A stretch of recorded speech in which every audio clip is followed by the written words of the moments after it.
কারো ক্যান্সার দেখে যদি এই দোয়াটা আপনি বিশ্বাসের সাথে পড়েন, জীবনে কোনোদিন ক্যান্সার রোগে আক্রান্ত হবেন না। দুর্ঘটনা দেখে যদি পড়েন, ওই দুর্ঘটনা আপনাকে স্পর্শ করবে না। যে কোনো কারো বিপদ দেখে যদি কোনো বিশ্বাসী বান্দা এই দোয়া পড়ে, বিষ্ণু বলেন লাম ইউসিবহু যালিকাল বালা, ওই বিপদ তাকে আর ধরবে না। উফিয়া মিনহু মিন যালিকাল বালা কাইনাম মা কান, সে যতদিন হায়াত পাবে কোনদিন ওই বিপদ তাকে স্পর্শ করবে। অনেক সময় আমরা দেখি হাসপাতালে ক্যান্সারের 3rd স্টেজে চলে গেছে, লোকটা হ্যাংলা হয়ে চিকন হয়ে হাইনে কি কষ্ট পায় দেখি না। বিষ্ণু বলে একটা দোয়া যদি কেউ অন্যের কোনো বিপদ দেখে পড়ে, ওই বিপদ তার জীবনে কখনো আসবে না। অনেক সময় হয় যে আমরা মহাসড়ক দিয়ে যখন চড়ি, দুর্ঘটনায় দুর্ঘটনায় মানুষের মাথা একদিকে, দেহ আরেক দিকে, ব্লিডিং, এরকম হয় না? আল্লাহ তুমি হেফাজত করো। বিষ্ণু বলেন এই দুর্ঘটনা দেখে কেউ যদি এই দোয়াটা পড়ে, তার জীবনে সে কোনোদিন এরকম অ্যাক্সিডেন্টের সম্মুখীন হবে না।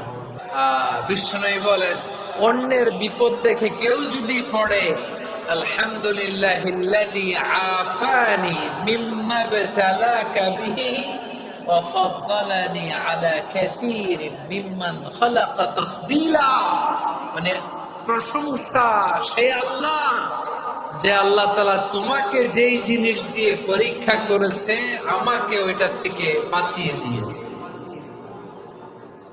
তোমাকে আল্লাহ যেই বিপদে ফেলেছে, আমাকে ওই বিপদ থেকে তিনি মুক্ত রেখেছে, আর তার অনেক সৃষ্টির উপর আমাকে তিনি প্রাধান্য দিয়েছে। সুবহানাল্লাহ পড়েন। আমার প্রিয় ভাইয়েরা, তাহলে পুরো আলোচনার সেন্ট্রাল থিম হচ্ছে আমাদের জীবনে বিপদ আসবে, কষ্ট আসবে, দুঃখ আসবে, কিন্তু বিপদে আপদে আমরা হাল ছেড়ে দেব না, হতাশ হব না। মুমিন হতাশ হয় না, নিরাশ হয় না, হাল ছেড়ে দেয় না। মুমিন ভরসা রাখে একজনের উপর। আওয়াজ করে বলুন, যিনি কে? বিপদে পড়লে আমাদেরকে উদ্ধার করে কে? আবার আমাদেরকে যদি কেউ নেয়ামত আল্লাহ দিতে চান, ওইটা কেড়ে নেওয়ার ক্ষমতা কারো আছে?